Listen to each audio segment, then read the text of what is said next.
William arrived in London only a few hours ago, visibly astonished. Despite his best efforts to avoid his younger brother, who had departed London just the day before, William found it impossible to evade any trace of Prince Harry. All the clues led directly back to the Prince of Wales's residence. In a surprising turn of events, Harry, eager to smooth over their strained relationship, moved his brother to tears with a thoughtful gift for young Prince Louis. The present bore a profound connection to their late mother, Diana, Princess of Wales, and as expected, it touched William deeply. This heartfelt reunion took place just 48 hours ago. Besides attending 2 court hearings for his appeal, where he is seeking legal safeguards for his family's future visits to the United Kingdom, Harry also orchestrated a private gesture of brotherly goodwill.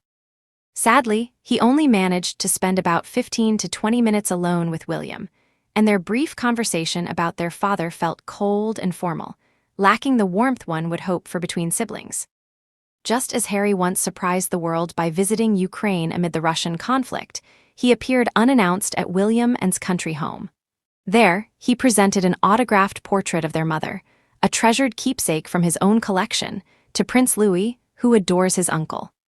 Upon seeing the gift, William discovered an original note penned in Diana's hand. Overcome with emotion, he admitted through tears that Harry's full return to the United Kingdom, alongside his wife and children, might be closer than many expect. In an unguarded moment, William quipped that perhaps the highest court would rule in Harry's, paving the way for the Sussex family's move back to England. "I know I have not always acted correctly," Harry later confessed, "but in this instance, I felt I had no alternative." Meanwhile, a startling revelation has come to light concerning the Sussexes' private residence. A long-buried secret was uncovered in their luxurious property, so shocking that seasoned royal commentators are now speculating it may have influenced their decision to step down from official duties. What could Harry and possibly have been concealing? We will examine the mystery of their former London abode together. Before relocating to the United States, Harry and lived in Nottingham Cottage at Kensington Palace. Designed by Sir Christopher Wren in 1605 as a modest 2-story mansion, the estate evolved over the centuries into one of the monarchy's most emblematic homes. In 1689, King William III and Queen Mary II acquired the mansion as their official residence. Since then, it has housed successive sovereigns: Queen Anne, King George I, King George II, and Queen Victoria among them. Despite its regal pedigree, Kensington Palace gained a reputation for gloom. Many inhabitants, especially royal women, endured profound suffering within its walls. Queen Anne endured 17 pregnancies, yet lived to see only one child survive into adulthood. The attendant grief precipitated bouts of severe depression that shadowed her reign. Queen Caroline suffered a fatal infection following surgery for an umbilical hernia after her 8th pregnancy. Princess, known for her vivacity, reported feeling deeply unhappy in the palace's oppressive atmosphere. By the late 19th century, the palace had fallen into disrepair. There was even talk of demolition. It was Queen Victoria, ever devoted to her birthplace, who decreed that so long as she lived, no harm would come to its walls. Her intervention galvanized a comprehensive restoration, preserving the palace for generations to come. After their wedding, Harry and moved into Nottingham Cottage, a dwelling previously occupied by and William until they relocated to a larger residence. Notably, the cottage had also sheltered Lady Jane Fellowes, Diana's elder sister, and her husband, Sir Robert Fellowes, the then private secretary to the sovereign. In the United States, the Sussexes sought and fiercely protected their privacy. In 2022, they allowed cameras inside their estate for a Netflix documentary. This lavish property, styled after a grand European castle and valued at approximately £11 million sterling, is called Riven Rock. Its ivy-covered and imposing wooden doors exude an air of refined elegance. At the entrance, stately potted trees frame a sweeping courtyard, making a striking first impression. Has said they fell in love with Riven Rock at first sight, drawn by its promise of peace and freedom. The sprawling home offers ample living space, a well-stocked wine cellar, a games room, and a large swimming pool, ideal for enjoying California's year-round sunshine. Their immediate neighbors include prominent figures such as Anne Perry, with whom they have formed close friendships. Yet even in this sumptuous retreat, comparisons to Kensington Palace are inevitable. While offers the seclusion Harry and craved, the prestige and historical resonance of Kensington remain unparalleled. More than just a backdrop to royal ceremonies, Kensington Palace embodies Harry's childhood memories. Playful afternoons in the private gardens, festive family gatherings in the salons, and the shared grief of losing their mother. In his youth, Harry and William were inseparable.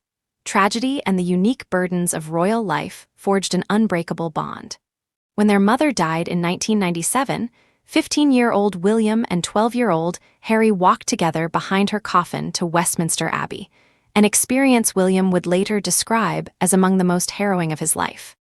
In 2002, they again stood side by side during their funeral.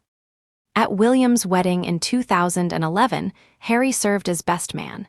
He greeted at the church door and offered William words of reassurance. In his speech, Harry spoke warmly of his brother and declared that he loved as though she were his own sister. In 2016, the brothers joined forces to launch Heads Together, an initiative dedicated to breaking the stigma surrounding mental health. Despite these public displays of unity, cracks began to emerge around the time of Harry's courtship of William's protective instincts and reservations about suitability for royal life strained their relationship.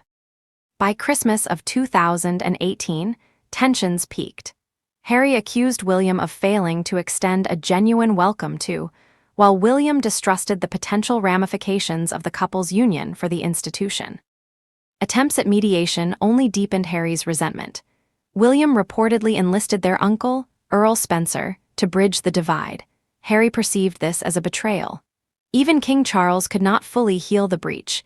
His invitation to the Sussexes for Christmas passed without genuine rapprochement. By early 2020, Harry announced he would step back from his senior royal role.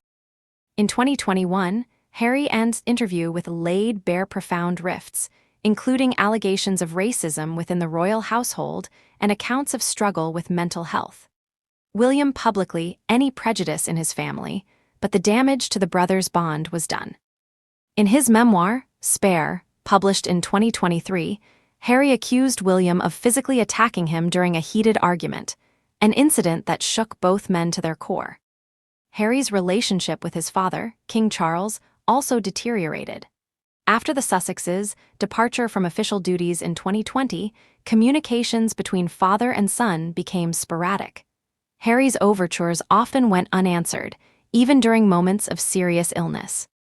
When King Charles's cancer diagnosis was made public, Harry flew to London, but spent less than 24 hours in the United Kingdom and only 40 minutes with his father. Nevertheless, family ties endure.